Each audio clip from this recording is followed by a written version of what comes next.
Bonjour les amis, c'est Diana de la chaîne Diana Guidance et on se retrouve pour le tirage des énergies de la relation flamme jumelle pour la semaine du 14 au 20 août 2023. Alors voilà, j'ai procédé au tirage avec une colonne pour le chaser, une colonne pour le runner, une carte pour la relation et une carte pour l'évolution prochaine. Alors, première colonne, énergie actuelle du chaser, évolution et conseil. Et ben dis donc les chasers, je vous félicite, je suis assez bluffée par cette évolution. Je me souviens de la semaine dernière, il y avait déjà une très belle, un très beau rapport avec la vie concrète en 3D, quelque chose qui avait à voir avec un épanouissement. Et alors là, ben, ça se confirme, avec ici le 9 de Pentacle, qui parle de, ben, dans le contexte femme jumelle, je dirais complétude. Non, on y est déjà, c'est étonnant. Alors non, ça parle du fait qu'on est seul et qu'on est bien seul. On est dans un univers qui nous correspond, on est tranquille, sérénité, c'est plein de fruits, de calme, enfin, c'est très paisible, on est vraiment bien. On est bien avec soi-même, on est bien dans sa vie, dans son environnement. C'est tout à fait agréable.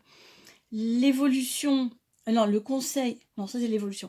L'évolution, eh bien, on voit une reconnaissance des autres. Ça, c'est une personne qui est comme, je sais pas, un artiste, qui est public et qui obtient une reconnaissance des autres, quelque chose de très serein, de très paisible. Donc, ça veut dire que les efforts du chaser payent dans son environnement, dans son entourage, et donc la vie s'harmonise. Et le conseil, et ça m'amuse parce que de mémoire, c'était aussi celui qui était donné la semaine dernière. Le conseil, c'est la réciprocité, l'équilibre dans le donner et le recevoir. Alors, on avait déjà parlé à propos des chasers, de leur tendance à parfois trop souvent se sacrifier. Et donc ça, c'était un aspect de la vie qui était à reconsidérer, à rééquilibrer, et puis appliquer l'adage charité bien ordonnée commence par soi-même, n'est-ce pas? Donc là, il y a quelque chose qui semble, bon, toujours d'actualité, continuer à oser recevoir, à oser vous occuper de vous en premier, prendre soin de vous, imposer ce qui vous est nécessaire, et ne plus vous sacrifier. Donc là, c'est waouh, c'est une très belle et sereine évolution. Ça marche bien pour le chaser, bravo. Et du côté du runner, waouh, c'est très compliqué.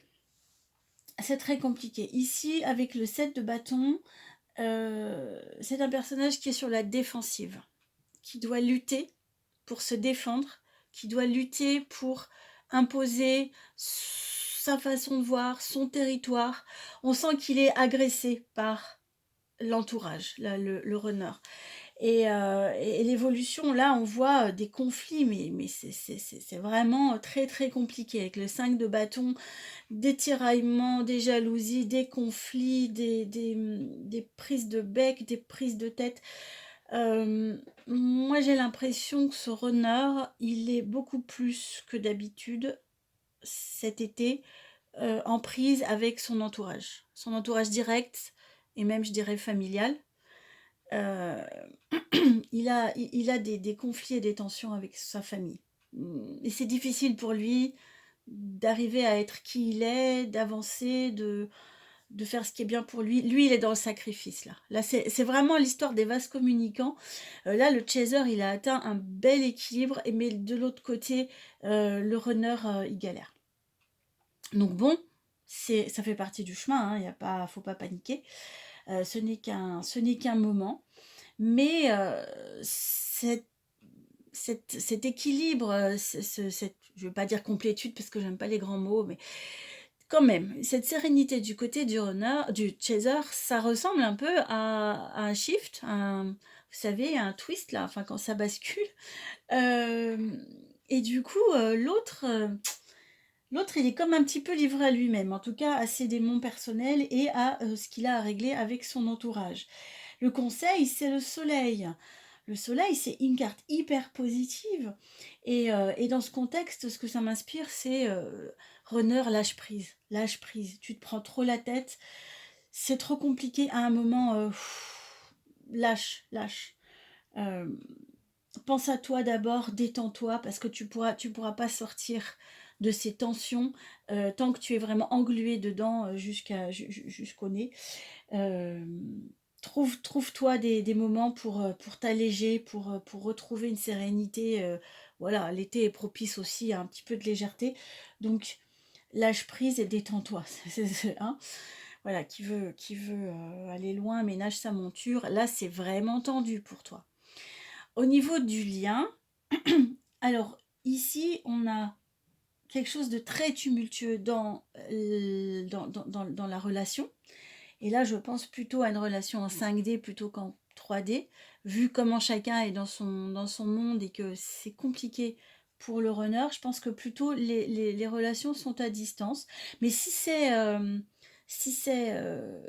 des relations, si les deux se parlent ou communiquent, ça peut être des turbulences dans une relation réelle, hein, avec la sérénité d'un côté et puis l'autre qui se débat.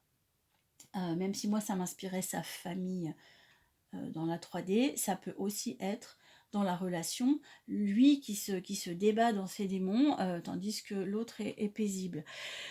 Donc cette relation, elle est compliquée. Alors j'ai demandé un peu plus d'éclaircissement, et là, voilà, on a un chevalier d'épée. C'est compliqué, hein. C'est une prise de tête, voilà. On sent que peut-être du fait du bien-être du chaser, lui, le runner, ne reçoit plus ce qu'il recevait comme énergie, comme amour, même à distance, et qui le nourrissait. Peut-être il reçoit plus ça, et c'est ça qui le précipite dans ses affres. En tout cas, il se prend la tête, hein. C'est compliqué. Beaucoup d'idées noires, beaucoup de ressassements. Vous savez, on avait parlé dans un précédent tirage de la nécessité de lâcher prise au niveau du mental pour le runner. Bon, là, manifestement, ces tergiversations au niveau du mental se concrétisent par des tensions dans la matière avec son entourage. Ici, alors, l'évolution de la relation. Ici, on a un magnifique 2 de coupe. Ça, c'est la rencontre, c'est le contrat, le pacte, c'est une alliance entre les deux. Et alors, quand j'ai demandé une carte supplémentaire, on a le chevalier de coupe. C'est le chevalier amoureux qui vient offrir son cœur à sa dame. Waouh! Donc, est-ce que tout prochainement, tout d'un coup, il va revenir, il va vous faire une déclaration et il va y avoir des retrouvailles? Ça paraît tellement beau. Peut-être, pour certains d'entre vous, c'est tout proche. Peut-être que cette énorme tension va déboucher sur ça.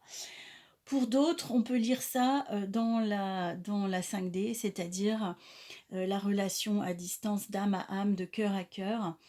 Et je dirais dans ce cas, Chaser, envoie un maximum d'amour à ton runner, il en a besoin. Et au niveau des âmes et des cœurs, voilà, trouver cette paix et cette solidarité, ce soutien l'un l'autre à travers la relation en 5D. Parce que les âmes, elles sont toujours en contact, elles sont toujours en amour.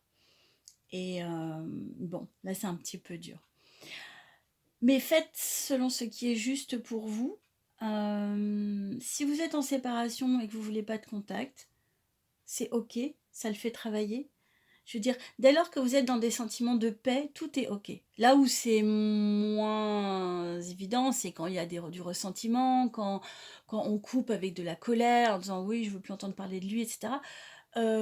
Mais si vous êtes vraiment dans cette paix qui est affichée ici, alors quoi que vous fassiez, c'est ok. Si vous sentez que vous pouvez lui apporter quelque chose, c'est OK. Si vous sentez que vous vous occupez de votre vie et que vous le laissez un petit peu de son côté, c'est OK aussi, dans la mesure où, c'est ce dont il a besoin. À ce moment-là, c'est dans ce mal-être, dans ce sentiment peut-être d'être lâché, que lui, il va trouver des ressources. Mais en tout cas, c'est difficile pour lui. C'est difficile pour lui. Voilà, ami runner, on pense à vous très fort. Bien, eh bien écoutez, félicitations Chaser, ça avance bien. C'est très, très beau et je vous souhaite, de profiter, de cette nouvelle semaine, heu et puis, bon vent à tous, bonne route et je vous embrasse très, très fort. À bientôt.